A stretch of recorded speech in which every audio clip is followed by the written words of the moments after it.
Hi everyone, welcome again to another financial analysis video with myself, Moeed Amin, and my colleague, Ted Wayman. So in this show, what we do is we help people improve their financial acumen by being able to read financial statements in a better way.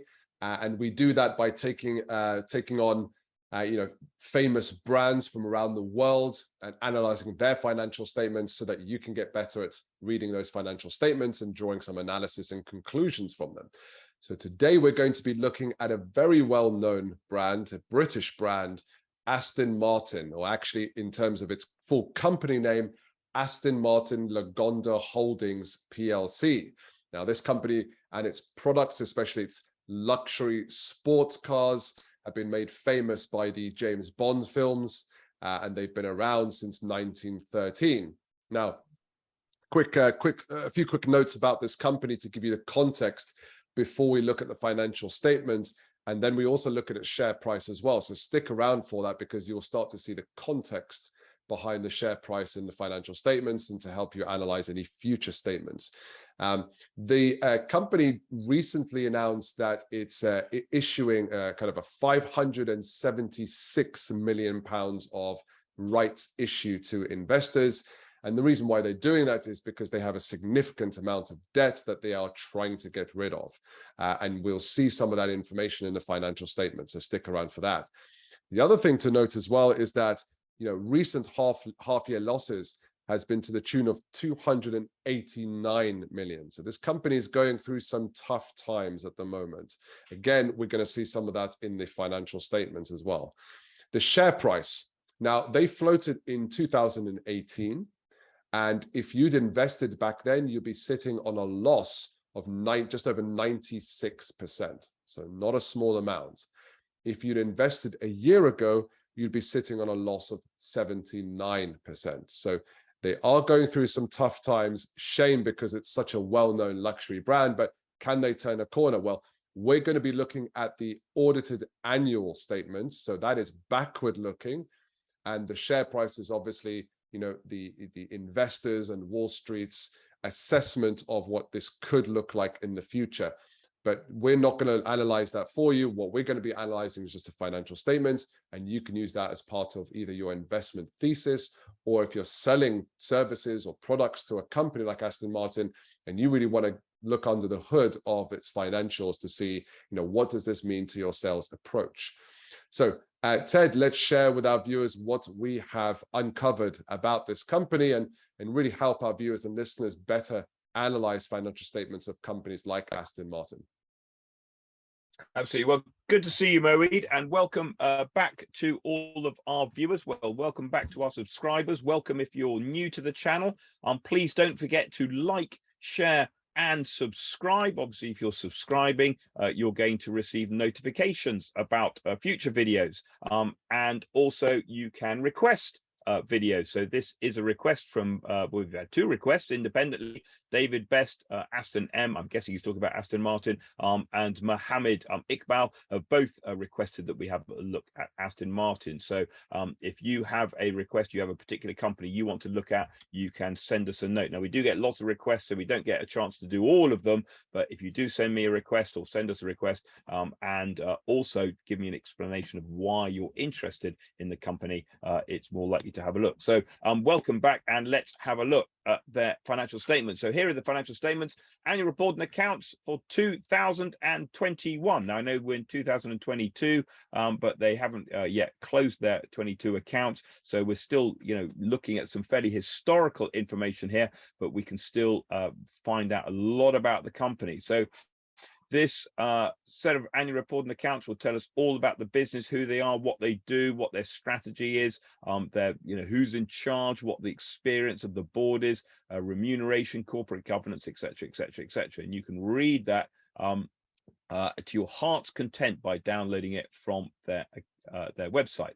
But I am going to whiz straight down to the numbers, and the numbers are on page 154, so you've got to go for quite a long way in order to find them. And we are looking at the year ended 31st of December 2021. So obviously 2022 is not going to be out until sometime in kind of mid 2023. So here are the numbers, and we are looking at the income statement, which is their trading account, and these guys are making sales of well, we're in millions, and we're in millions of pounds. So 1,000 million, that's a billion. So basically they sold £1 billion worth of cars. Now look at the previous year, that is a significant increase. So these guys were really struggling during lockdown. So lockdown comes down, people are not buying cars, maybe they're kind of fearful for the future, and maybe those luxury purchases they're going to be putting off. So 600 million, and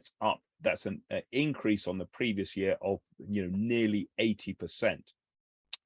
The cost of sales is the cost of actually, making the cars that they sell. So they're going to, if you're going to buy an Aston Martin, obviously Aston Martin's got to make it. They've got to buy the raw materials, and they've got to put those together. It's going to cost them £750 million to make it, which is about a 69–70% of the sales price, which leaves them with a gross profit of about 31%, significantly up from the previous year of 18%. I think the 2020 is not really a comparative year, because I think there's some, obviously big issues there with COVID coming through. So gross profit is 343. That's this number here, and is really where the problem starts, because then they get into their what we call SG&A, the sales general administrative expenses, the costs of running the business, not making the cars but running Aston Martin, and you can see there that it is costing them about 420 million. That's those two numbers added together, which leaves them with an operating loss of 76 or nearly 80 million pounds. Okay, now a lot better than the previous year, where they made a loss of 323 million pounds. But you could argue that 2020 is a one-off, but 2021, hopefully we should have been leaving that pandemic behind us, and maybe people sort of going back out and buying those purchases that they deferred, yet these guys are still making a loss. And the problem here is then in this line here, this finance expense. So the finance expense is the cost of the debt. If you're running a business and you make a loss of 76 million and your interest on your debt is 174 million, you have a problem, because the banks are going to be unwilling to lend to you in the future. And therefore, when you go back, when the debt matures, you go back to them and you say, can I refinance? They'll say no, which means you've got to find the money to give back the principal. And we'll actually look at what the principal is. It'll be sitting on the balance sheet. And if you haven't got the cash to be able to repay the principal, then you've got to go to your shareholders. And if you go to your shareholders and they say, no, not interested, we've had enough of you, then the company goes bust effectively. And that's exactly what happened to Thomas Cook, if you want to sort of look at a comparative business, obviously not in the automotive sector. So these guys, have, a lot of headwinds, in front of them if they can't turn this around and start, great cars, absolutely fantastic car, a great mark. But the fact that the product is great doesn't mean that the company that sits behind the product is great. And so what we're looking at here is a set of numbers which is not really giving us a huge amount of confidence in the future of Aston Martin. I think it was Hemingway who said that companies go bust in two ways: very slowly and very quickly. Well, if Aston Martin is going bust, and I'm not saying that it is, but if it was going bust, it would be in the very slow stage at the moment. When it runs out of cash, that's when it's game over. So let's go and look at the balance sheet and see the financial strength of the business sitting behind those numbers. So first of all, we're looking here at the non-current assets. These are the things that we need to run the business. Interesting enough, by far the biggest number is their intangible assets. So this will either be goodwill or intellectual property rights. So probably going to be goodwill, which will have arisen on acquisition of other businesses. In fact, we might just go and have a look at note 12. It's such a big number, and really understand what is in there. So here we are looking at note 12, and we can see there is quite a lot of goodwill. There's the goodwill, which really is arises on acquisition of other companies. You can see they've invested a lot of money in their brand. So the brand has 300 million. You don't often see brands sitting on balance sheets. Auditors don't like that, because you don't know what it's worth. You think about some of the most valuable brands in the world, like you know, Apple, for example, or Coca-Cola, the value of those brands do not sit on the balance sheet. They've got some IT, technology, software, their dealership network, software and other. This is quite interesting, this capitalized development cost. Not sure exactly what that relates to in terms of the development of what. Maybe that's facilities. I have no idea, but that is a big number, and I don't know if there's anything in the accounts. I haven't been through the kind of the detail to see exactly what that relates to. So this capitalized and development cost, I'm not sure exactly what it relates to. Now, it's an intangible, you can't touch it. All I can think of is that they kind of it's a bit like, here's my guess, it's the cost of developing the production line to produce the end goods. So the production line itself, the physical kind of machinery will be plant and machinery, that's a tangible, and then the cost of putting that together is your development, and has been capitalized. Now, this is a complete guess from me. I can't find anything. I may have missed it in the accounts, but if anybody has any insights into exactly what that relates to, that 1.6 billion, which is quite a big number when you think about it, it's the carrying value is nearly £1 billion out of a 1.3 billion of intangibles. That's the over 50% of our intangibles. I'm not sure exactly what that is, but let me put it this way. If you were to liquidate the company, I wouldn't expect to see it on eBay anytime soon. I don't think it's something which would be, it's very liquid, it's very easy to turn into cash, so to speak. Unlike, obviously, if you've got the brand, for example, will probably have will be of value to somebody somewhere. So there's the non-current assets. Property, plant and equipment looks pretty light to me, 355 million, suggesting a lot of it will be, I'm guessing would be outsourced. They'll kind of, they'll move it off their own balance sheet. So, they'll have suppliers who make the parts and then they kind of do the final assembly. Total non-current assets, about 2 billion, 1.974 billion, nearly 2 billion. Current assets, we've got the inventories, that's the work in progress, the finished goods of cars. Trade receivables, you'll notice that there's no kind of big trade receivables, suggesting that Aston Martin don't finance the sale of their cars. So we looked at BMW, I think, a while ago, and BMW very clearly, they lend the money to the individual to buy the BMW cars. These guys, if you want to buy an Aston Martin on finance, and you probably need to because they're pretty expensive, you're going to have to go to another bank. There'll be an arm's length relationship with a finance company who Aston Martin will work alongside. And here's their cash sitting on the balance sheet. So we wanted to see how much cash they had. They've got about 420 million in the bank. So they've got cash in the bank, not a huge amount of cash for a company that is losing. Well, it lost 410 million in 2020 and 190 million in 2021. So this suggests that the day of reckoning is not a million miles away, so to speak. Here's their borrowings. So we can see the borrowings. Look at that, £1 billion sitting on the balance sheet, plus a little bit of short term. And this short term, they got to refinance. Have I got to refinance, or they going to give it back? And if you're sitting in the bank and you're looking at these accounts, you might be thinking, not sure I really want to be, you refinancing that I'd actually like to get my money back. Trade and other payables, quite a big number there. So interestingly, trade and other payables, relatively large number in the current liabilities. Back of an envelope calculation, and I emphasize this is back of an envelope calculation, suggests that it takes them 320 days to pay their suppliers. So if you're a supplier to Aston Martin, be prepared for a lot of phone calls trying to get your money on your invoice.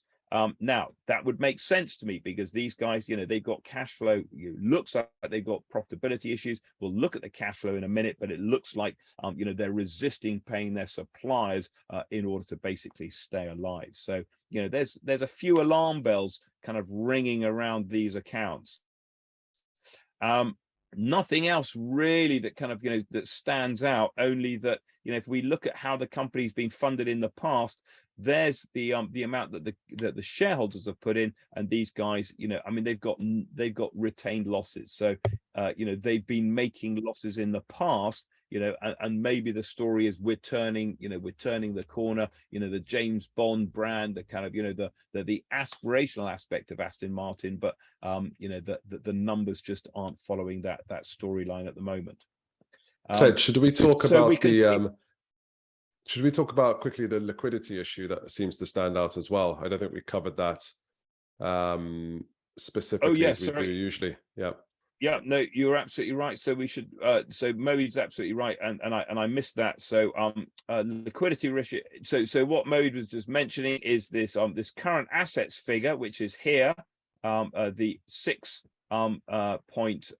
the 867 million pounds. These are basically assets which are things which are cash or going to become cash soon, and we can see their current liabilities that they have to pay soon on 905. So this is a very kind of rule of thumb. You want your current assets to be greater than your current liabilities. So the way we would interpret that, if we were to kind of, you know, look at the ratio, the liquidity ratio is about 0.96. That says for every £1 these guys owe and have to pay soon, they've got 96p either as cash or coming in as cash soon. Now, some companies can operate at a kind of, you know, ratio below 1, but car companies traditionally are not one of them, and therefore, you know, that is an issue for these guys. You know, there's kind of, you know, there's more alarm bells in terms of the liquidity. Now, this potentially has an issue because if you buy a car, you know, you buy an Aston Martin with a 5-year warranty, company goes bust, you know, your warranty is worthless. So you know, this is relevant to people who are buying the product as well as people who are buying into the company. So thank you to Moeed for pointing for drawing my attention to that and pointing out that we've missed it. Movement in equity is really pretty irrelevant because they're not paying any dividends for obvious reasons, and I can't see them paying dividends for a while. So let's look at the cash flow statement. Now, the cash flow from operating activities, cash flow is positive, so that's good. We see here's the loss for the year negative, and we can see there's depreciation. So the depreciation is causing, you know, some of that loss, and obviously depreciation is a non-cash expense. Prior year, again, you know, it was 200 million loss, cash loss. That was obviously an issue that was non-sustainable, but that was very much pandemic related. So these guys, they are generating cash, not a huge amount of cash, but they are generating some cash. And then they are using some of that cash for investment, and we can see here the acquisition, and a lot of that is sort of going into things like development costs, for example. So the interesting one is then how they're financing that business. So there's the interest that they're paying. So big old interest bill. Here we see the kind of the repayment of existing borrowings and proceeds from new borrowing. So this area here is kind of looking at the refinancing, suggesting that they are able to do some refinancing. So, you know, the banks are still, you know, are still open for business, and they are still having conversations. So these guys aren't in dire straits yet. I'm not sure exactly this inventory repurchase agreement. This is all about, I think this is to do with their dealers. So you know, they're selling money, they sell their cars to their dealers, and then they agree to rebuy, buy back any cars that the dealers can't sell. I think that's what that's to do with. So I'm not absolutely exactly sure, you know, how that all works. But really, you can see that these guys, you know, proceeds from new borrowings, you know, that's a pretty scary number here. Proceeds from new borrowings in 2020. The proceeds, you know, if we read these two numbers together, you know, they raised 1.3 billion and they repaid $1 billion or 1.1 billion. So their debt went up by 200 million. And in this year, their debt has gone up by, you know, nearly another 100 million, 80 million, for example. So the debt is going up. The debt is going up. The debt is not affordable. Interest rates are going up. These guys are making a loss. You know, there's a can that's been kicked down the road, and it doesn't look like they're really addressing the underlying issue of profitability. So if you're own an Aston Martin, or if you own Aston Martin shares, you might be sitting there thinking, you know, Ted, you haven't really painted a very, you know, particular nice picture for me, and I apologize about that if you're feeling a little bit unhappy. And you wouldn't be the only person. Here is the share price since they floated back in 2000, and I think it was 17 or 18 or something like that. And we can see it's been on a sustained downward march. You know, if you had invested at the opening, if you bought your shiny new Aston Martin, thought, what a great car, I'll buy the company, you'd be sitting on a very, very substantial loss. And even over the last year, we can see that the company has been going down and down and down. Now, no price to earnings ratio, obviously, because there are no earnings, no dividend yield, because there is no dividend. It's sitting at 145, and we might be sitting there thinking, well, Ted, you know, that's a bargain. It's about as low as it's ever been. Well, absolutely, but it can still go to zero. Whatever level the investment, the share price is, it can still go to zero. You can still lose all of your money. So if we look at that number, the market cap is what's that? That's a billion, just over $1 billion.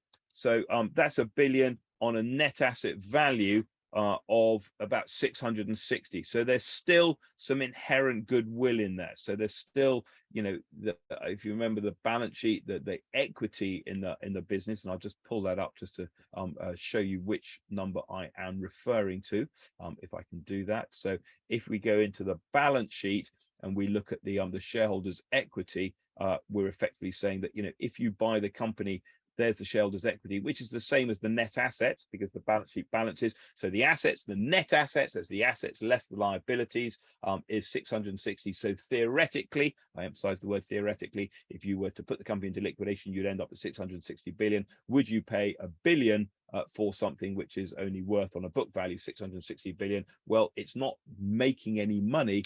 So, you know, basically you're buying into a turnaround story. That's all I can see, is that, you know, this company has a, you know, we're going to be great again, we're going to make great cars, and we're going to make it a lot of profit on the back of that.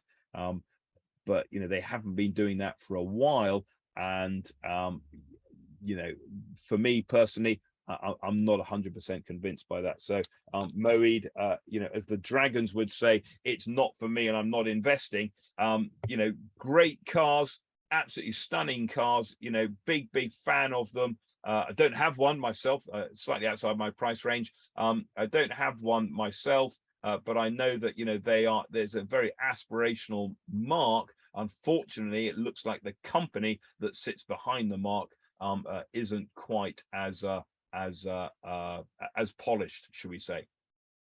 Yeah, and there you have it. So, you know, we're sharing our opinions here, but the important part of these videos is to educate our listeners and viewers on how to read financial statements a lot better, how to more quickly and accurately draw insights and understanding about the businesses, whether that's to apply that for your investment or for your sales proposition, or even for your general business acumen. So that's what we're doing here on this show.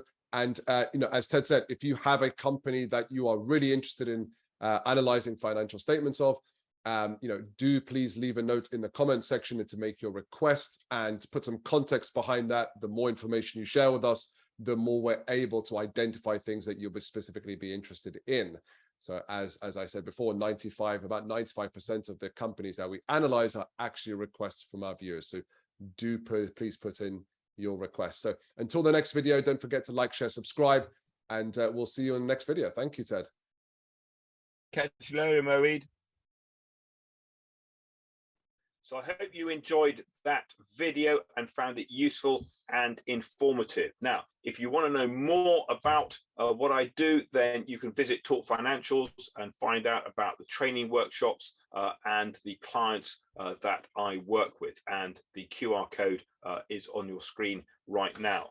If you are interested in being able to do this yourself, to do some financial analysis, there's a couple of resources. There is an online workshop. It's available on my website, or you can click on the QR code and it'll take you straight through to this online workshop where you can learn to read and understand and interpret financial information yourself. Alternatively, there is a book available at all good bookstops, particularly a very big online one, and the QR code once again will take you through to the opportunity to buy the book, and there is also a Kindle edition. Otherwise, that's everything from me. Please, please, please don't forget to like, share, and subscribe to the channel. More subscribers means that you're going to get notification about new videos coming up, and also the opportunity to ask questions, and do recommend any videos or sorry, any companies that you'd like me to analyze for you.